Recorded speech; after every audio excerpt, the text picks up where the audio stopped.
कथाएं जिनमें बसा है हमारी सनातन संस्कृति का सार, दिव्य कथाओं के भक्ति रस का मूल आधार। आर्यवर्त, भारत का स्वाभिमान। सब्सक्राइब करें। भाइयों के प्रति बहनों के प्रेम और विश्वास का पर्व भाई दूज कार्तिक शुक्ल पक्ष की द्वितीया को मनाया जाता है।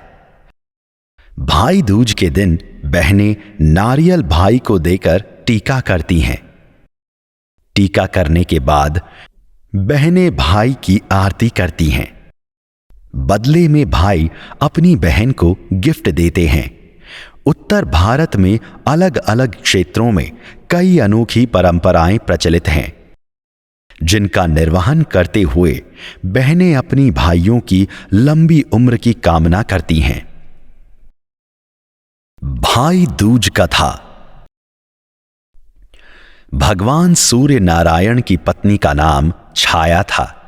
उनकी कोख से यमराज तथा यमुना का जन्म हुआ था। यमुना यमराज से बड़ा स्नेह करती थी।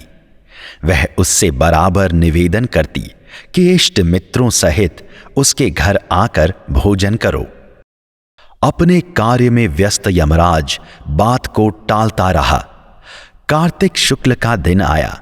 यमुना ने उस दिन फिर यमराज को भोजन के लिए निमंत्रण देकर उसे अपने घर आने के लिए वचनबद्ध कर लिया।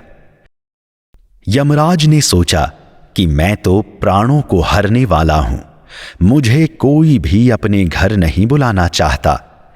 बहन जिस सद्भावना से मुझे बुला रही है उसका पालन करना मेरा धर्म है।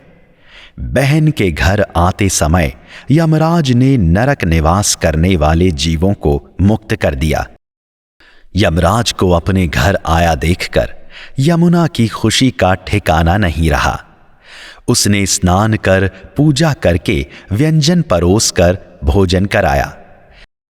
यमुना द्वारा किए गए आतिथ्य से यमराज ने प्रसन्न होकर बहन को वर मांगने का आदेश दिया। यमुना ने कहा कि भद्र, आप प्रतिवर्ष इसी दिन मेरे घर आया करो। मेरी तरह जो बहन इस दिन अपने भाई को आदर सत्कार करके टीका करे, उसे तुम्हारा भय न रहे। यमराज ने तथास्तु कहकर यमुना को अमूल्य वस्त्राभूषण देकर यमलोक की राह की। इसी दिन से पर्व की परंपरा बनी। ऐसी मान्यता है कि जो आतिथ्य स्वीकार करते हैं उन्हें यम का भय नहीं रहता। इसीलिए भैया दूज को यमराज तथा यमुना का पूजन किया जाता है। नारायण की भक्ति रस के लिए सब्सक्राइब करें। आर्यवर्त, भारत का स्वाभिमान।